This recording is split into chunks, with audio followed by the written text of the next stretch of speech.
Welcome to Gregorian Biblical Academy. Today we are stepping into the sands of time, into caves, tombs, and desert cliffs, to uncover the three oldest biblical texts ever discovered. The Bible is an ancient book, and like every ancient book, the original manuscripts, the very parchments and scrolls first written, have not survived the ravages of time. What we possess are copies, sometimes copies of copies. This is entirely normal in the ancient world. Consider a comparison. Julius Caesar wrote on the Gallic War in the 1st century BC, yet the earliest surviving manuscript of his work dates nearly 9 centuries later, to the 8th century AD, and yet historians trust the text. Why? Because textual transmission, when carefully preserved, can be astonishingly reliable. So what about the Bible? What are the oldest biblical texts ever found? Let us begin our journey in Egypt.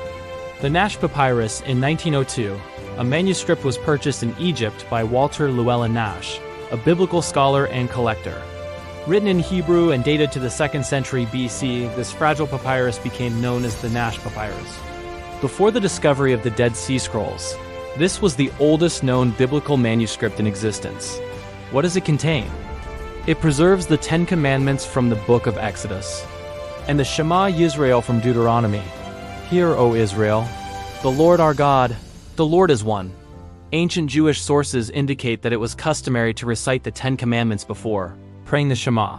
Some scholars suggest that the Nash Papyrus may have been used in personal devotion by a Jewish worshiper in Egypt. Imagine that.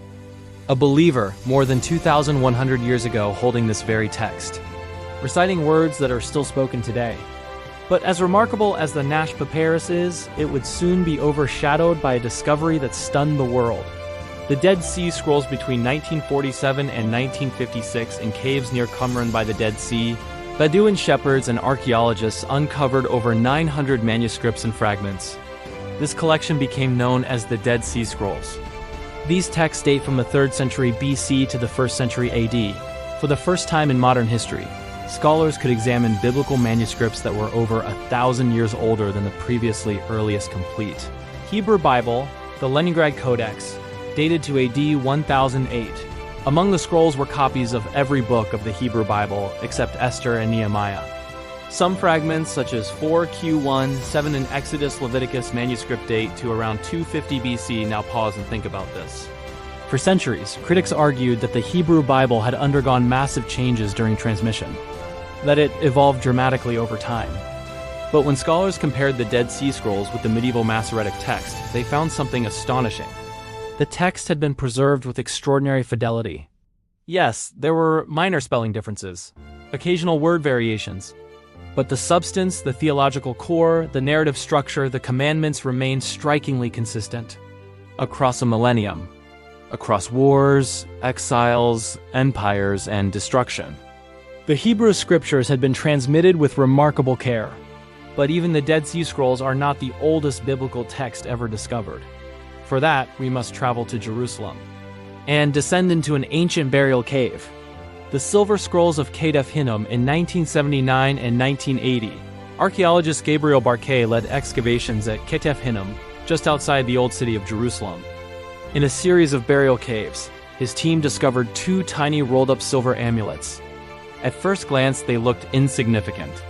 But when carefully unrolled using advanced conservation techniques, they revealed something extraordinary.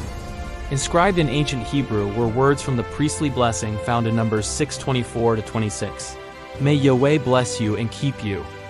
May Yahweh make his face shine upon you and be gracious to you.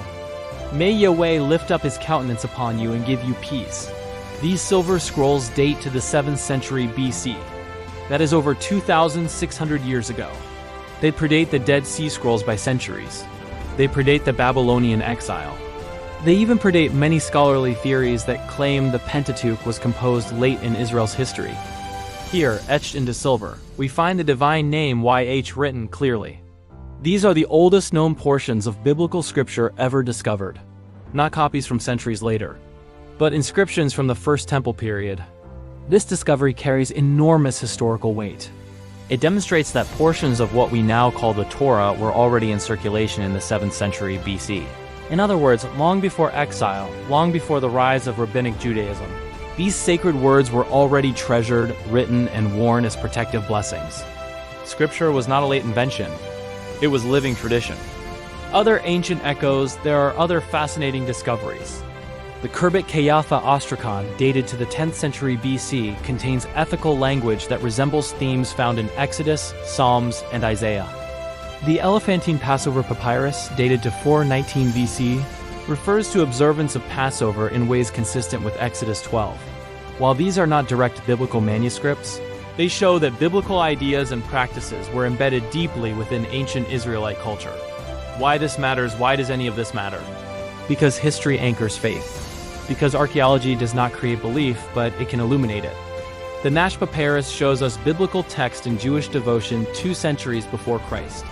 The Dead Sea Scrolls demonstrate astonishing textual preservation across a millennium. And the Silver Scrolls of Ketef Hinnom take us back into the First Temple period, revealing scripture engraved in silver long before many modern critical theories suggest. This is not mythology floating in abstraction. This is text. Ink, silver, stone, excavated, studied, dated. The sands of the Middle East continue to yield discoveries. New caves near Qumran have already been surveyed. Archaeology is ongoing. The story is not finished. What else may still lie hidden beneath the soil? What fragments of history are yet to be uncovered? Each discovery reminds us that the Bible did not descend from the sky in a leather-bound edition. It emerged within history, copied by hands, carried through exile, whispered in prayer, etched in silver, preserved against all odds. Thank you for joining us today at Gregorian Biblical Academy. If you found this exploration illuminating, subscribe, share, and continue the journey with us as we explore the historical foundations of Scripture, where faith meets evidence and ancient words still speak. Until next time.